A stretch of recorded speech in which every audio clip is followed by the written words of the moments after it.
Razlogov je veliko, glavni je pa cena.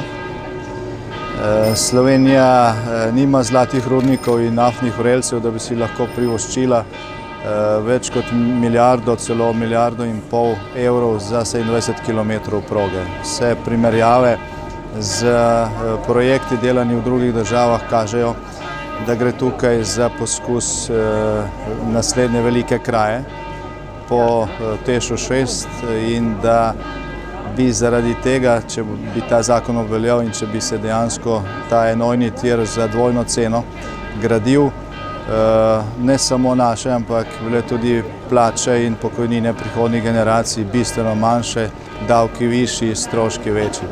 Tako da vsak, ki bo oddal podpis za ta referendum in vsak, ki bo kasneje na referendumu, ko bo zbranih dovolj podpisov, glasoval proti temu zakonu, bo glasoval za svoj lastni položaj, za svojo blaginjo, za blaginjo svojih otrok, za večji standard in tudi za to, da bo Slovenija postala država, v kateri se bo denar davkoplačevalcev trošil racionalno.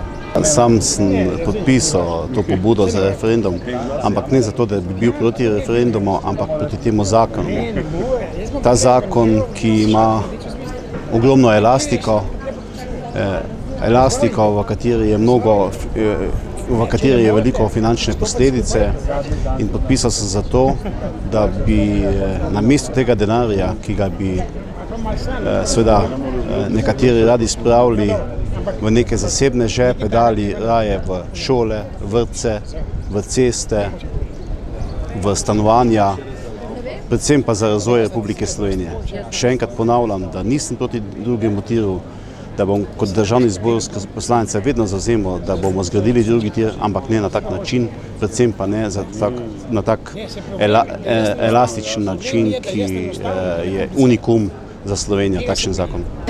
Pomembno je predvsem zaradi naše skupne boljše prihodnosti. Jaz želim, državljanke in državljani, da se odzovete našemu povabilu in oddate svoj podpis.